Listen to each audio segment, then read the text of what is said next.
ExamPrep.School. Vermont Producers Property and Casualty Insurance Exam. Exam code SERIES 14-31. There are 4 practice exams in this series. This video covers Practice Exam 1. The first 20 questions are free. In this video, we will be covering the following major categories for Practice Exam 1.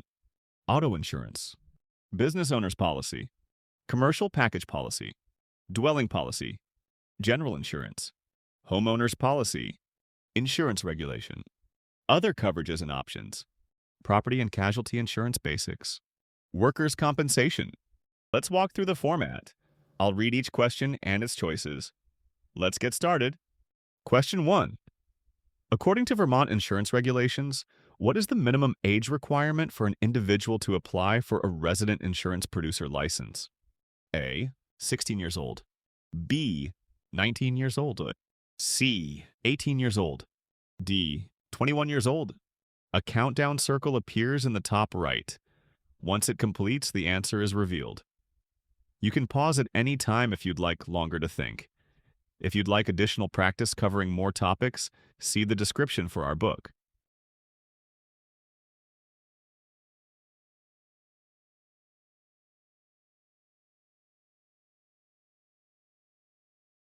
The correct answer is C.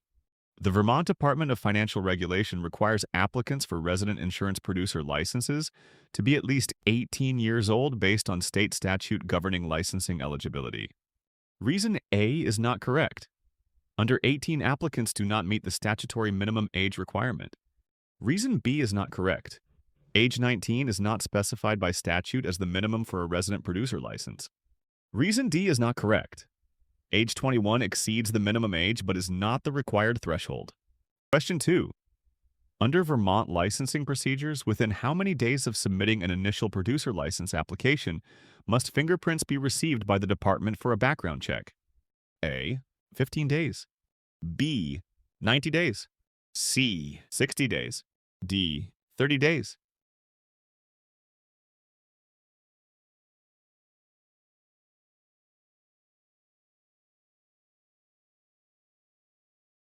The correct answer is D. Vermont law requires fingerprint submission for background checks to be completed within 30 days of filing the initial producer license application with the department. Reason A is not correct. A 15-day window is shorter than the statutory requirement. Reason B is not correct. A 90-day allowance is longer than the maximum time allowed by statute. Reason C is not correct. A 60-day period exceeds the time frame specified by regulation. Question 3. What is the required number of pre-licensing education hours an applicant must complete for the Vermont property and casualty insurance line? A. 20 hours. B. 24 hours. C. 40 hours. D. 60 hours.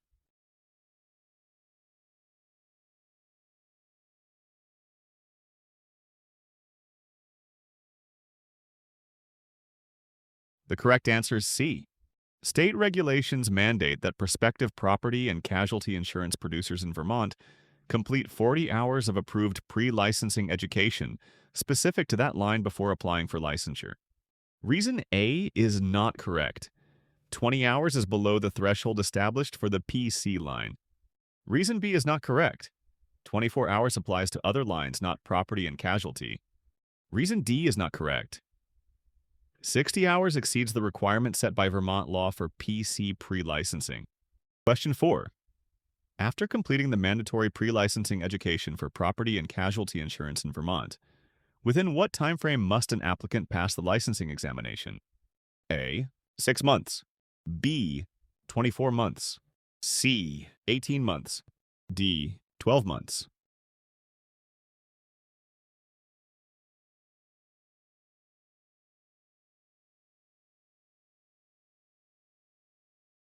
The correct answer is D. Vermont statutes require that the licensing examination for property and casualty producers be successfully passed within 12 months of completing the required pre-licensing education. Reason A is not correct. 6 months is shorter than the statutory allowance. Reason B is not correct. 24 months is longer than the maximum time frame allowed. Reason C is not correct. 18 months exceeds the period specified by law. Question 5. What is the current non-refundable application fee for an initial Vermont insurance producer license? A. $50. B. $75. C. $100. D. $125.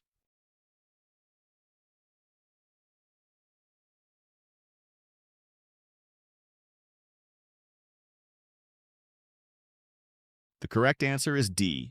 By regulation, Vermont charges a non-refundable fee of $125 for initial insurance producer license applications, as set by the Department of Financial Regulation fee schedule.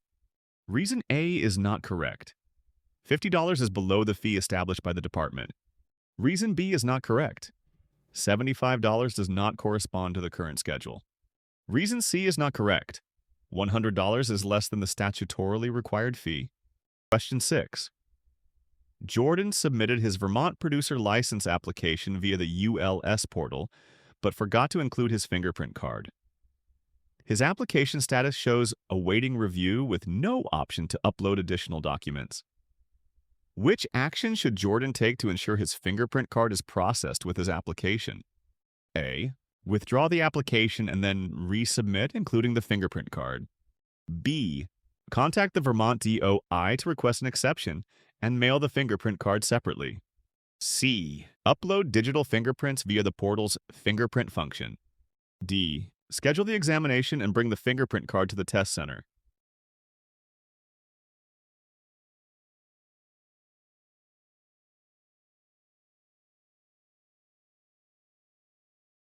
The correct answer is A. This option is correct because once an application is submitted in ULS without required attachments, there is no facility to add documents. The only way to include the fingerprint card is to withdraw and resubmit the application with all required materials. Reason B is not correct. Even though mailing directly might seem feasible, the DOI requires all documents to be submitted together via the portal at the time of application. Reason C is not correct. The ULS portal does not support electronic fingerprint uploads. Fingerprint cards must be submitted physically at initial application. Reason D is not correct. The testing center cannot accept missing application documents. They only administer exams, not process application attachments. Question 7. Under Vermont insurance regulation, the Commissioner's subpoena authority extends to which of the following? A. Financial records filed with annual statements only. B. Licensed agents or adjusters under oath during hearings. C. Any person or document relevant to investigations of regulatory violations. D. Insurer officers and directors in administrative proceedings.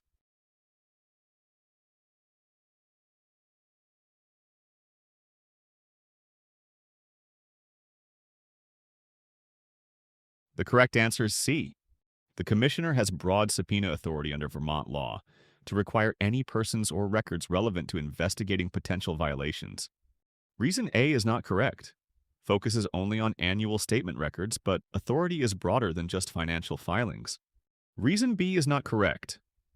Limits subpoenas to licensed individuals under oath, whereas authority covers any relevant person or record.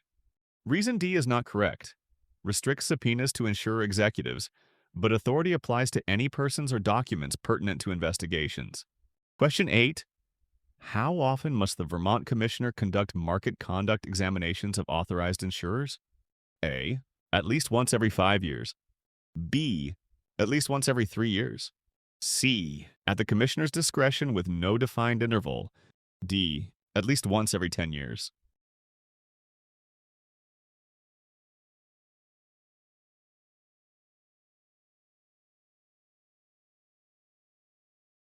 The correct answer is A. Vermont law requires market conduct examinations of each authorized insurer at least once every 5 years to ensure compliance with insurance regulations. Reason B is not correct. A 3-year interval is not mandated by Vermont statutes. Reason C is not correct. There is a defined 5-year interval rather than an undefined schedule. Reason D is not correct. A 10-year interval exceeds the statutory requirement of 5 years. Question 9. What is the maximum administrative fine per violation for selling insurance without a license in Vermont? A. Up to $500. B. Up to $5,000. C. Up to $2,500. D. Up to $1,000.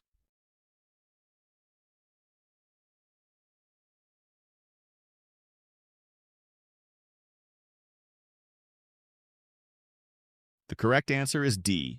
Under Vermont law, the commissioner may impose an administrative penalty of up to $1,000 per violation for unlicensed insurance sales.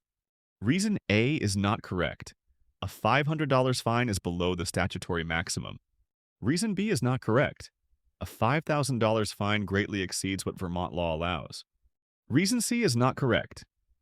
A $2,500 fine exceeds the statutory limit. Question 10. Which of the following is a valid ground for the Vermont Commissioner to issue a cease and desist order? A. Failure to file corporate tax returns with the Department of Taxes. B. Non-compliance with federal securities regulations. C. Engaging in misrepresentation and false advertising. D. Late payment of state payroll taxes.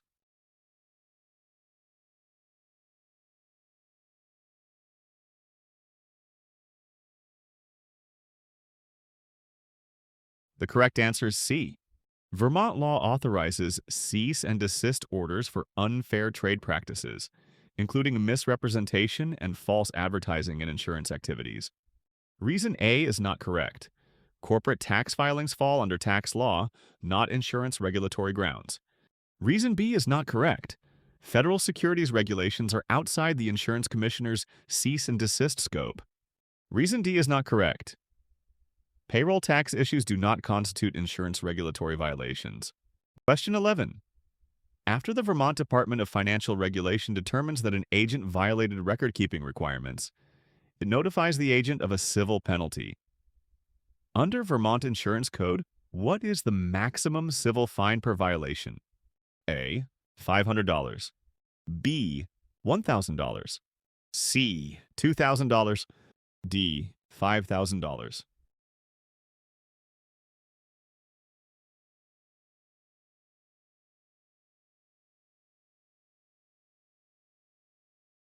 The correct answer is B. The correct answer is $1,000 because Vermont Statutes Title 8, Section 3633 authorizes the commissioner to impose civil penalties up to $1,000 per violation of insurance regulations. Reason A is not correct. This amount is below the statutory cap. The law allows higher fines up to $1,000. Reason C is not correct.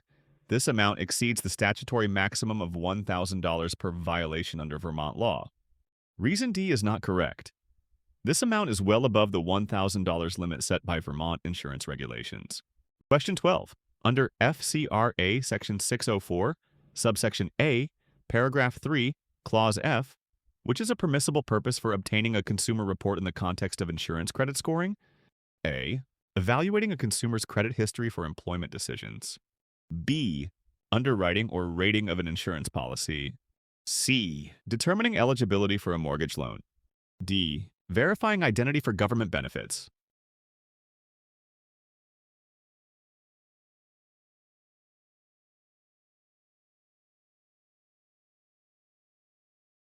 The correct answer is B. The FCRA authorizes obtaining a consumer report for underwriting or rating insurance policies under Section 604, subsection A, paragraph 3, clause F. Reason A is not correct. Employment decisions are governed by a different permissible purpose under FCRA, not specific to insurance credit scoring. Reason C is not correct. Mortgage eligibility falls under lending purposes rather than insurance underwriting. Reason D is not correct. Verification for government benefits is outside the scope of insurance credit score purposes. Question 13. Under FCR, i.e. Section 615, within how many days must an insurer provide an adverse action notice after taking an adverse underwriting action based on credit information? A. Within 15 days. B. Within 60 days.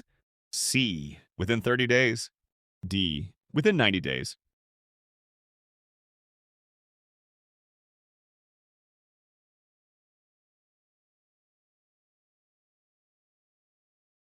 The correct answer is B. FCRA Section 615 requires insurers to furnish an adverse action notice within 60 days after the adverse underwriting decision based on credit information. Reason A is not correct. A 15-day window is too brief and not supported by FCRA Section 615. Reason C is not correct. A 30-day time frame applies under other statutes, but not under this FCRA provision for insurers. Reason D is not correct. A 90-day period exceeds the maximum allowance defined in the regulation. Question 14. According to FCRA Section 611, a consumer reporting agency must complete its reinvestigation of disputed inaccurate information within how many days of receiving notice of dispute? A. 15 days. B. 30 days. C. 45 days. D. 60 days.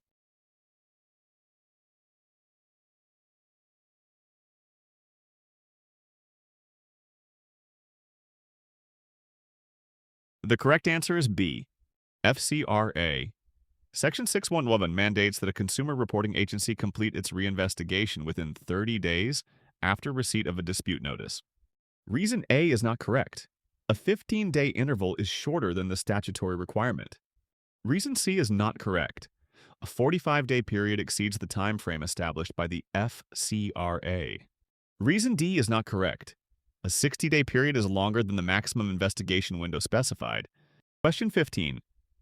A Vermont insurer obtains from an independent consumer reporting agency a written summary detailing an applicant's credit history, claims history, and character attributes to assess eligibility for a homeowner's policy.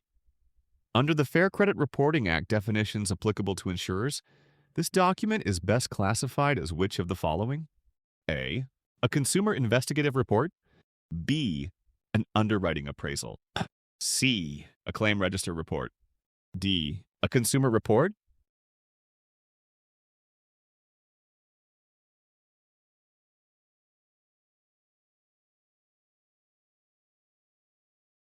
The correct answer is D.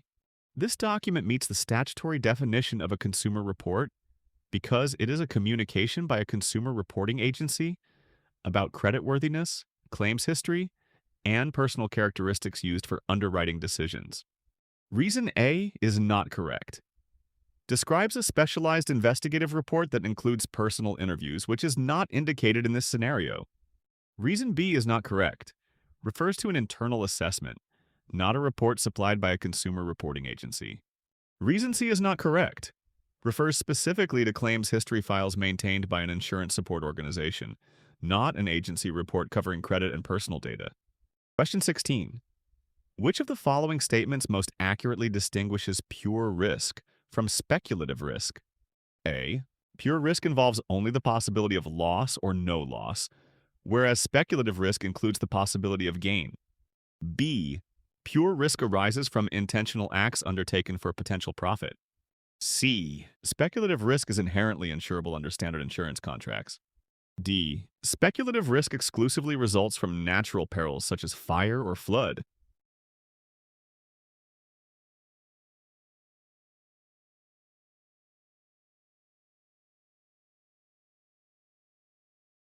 The correct answer is A. The correct answer distinguishes pure risk, only loss or no loss, from speculative risk, which includes potential gain. Reason B is not correct. This option misrepresents speculative risk by defining it as profit-seeking rather than chance-based potential for gain or loss. Reason C is not correct. Insurability depends on specific criteria. Speculative risk is not automatically insurable under standard policies. Reason D is not correct. Speculative risk is not limited to natural perils and also encompasses financial and market-based uncertainties. Question 17. Which of the following best exemplifies risk retention rather than risk transfer? A. A business raises its policy deductible to reduce premium costs. B. An individual buys an umbrella liability policy to increase coverage limits. C. A vendor signs an indemnity clause shifting liability to a contractor. D. A multinational corporation hedges currency exposure through futures contracts.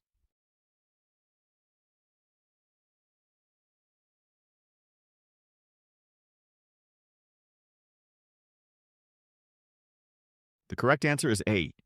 Risk retention occurs when an insured intentionally absorbs exposure, such as increasing deductibles to lower premiums.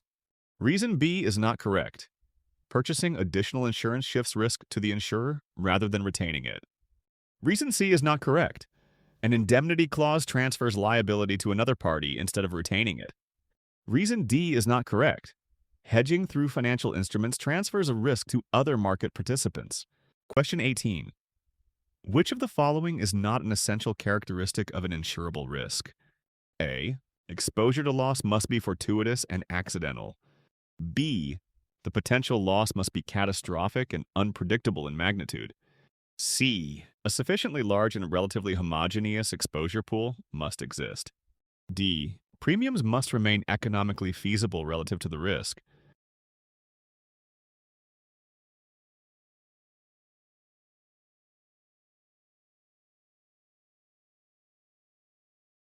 The correct answer is B. Catastrophic and unpredictable loss exposures are typically excluded rather than required under insurability criteria. Reason A is not correct. Fortuitous and accidental losses are a fundamental requirement for insurability. Reason C is not correct. A large, homogeneous pool enables statistical predictability via the law of large numbers. Reason D is not correct. Economically feasible premiums are necessary to maintain coverage sustainability. Question 19. In rate making, the law of large numbers primarily allows insurers to do which of the following? A. Completely eliminate deviations between anticipated and actual losses. B.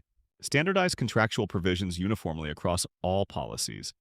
C. Ensure guaranteed underwriting profits by pooling diverse perils. D. Achieve more accurate predictions of future loss experience as exposure count grows.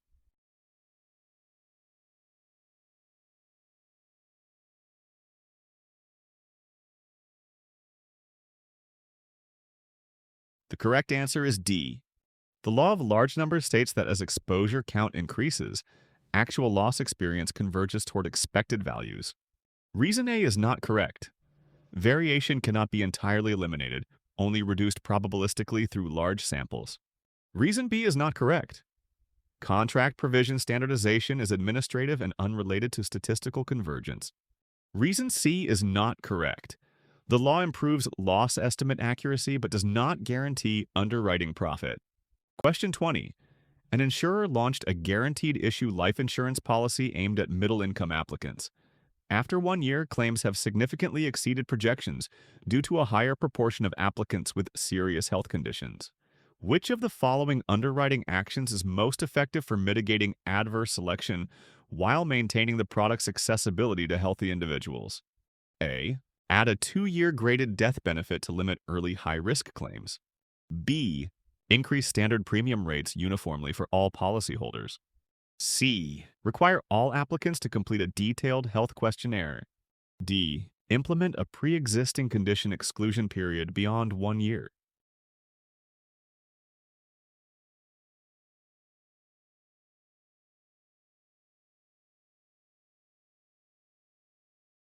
The correct answer is C. Requiring a health questionnaire allows underwriters to identify and price risks appropriately, reducing adverse selection without broadly increasing costs for healthy applicants. Reason A is not correct. A graded death benefit delays full coverage but does not screen high-risk applicants before issuance. Reason B is not correct. Raising premiums for all policyholders penalizes healthy individuals and may not deter risky applicants selectively. Reason D is not correct. A pre-existing condition exclusion restricts coverage without proactively assessing applicant health at underwriting. Enjoyed this practice test? Tap like, hit subscribe, and share it with a classmate. Got a question we should tweak? Comment below, we read them all. Find full practice exam books in the description or at ExamPrep.School.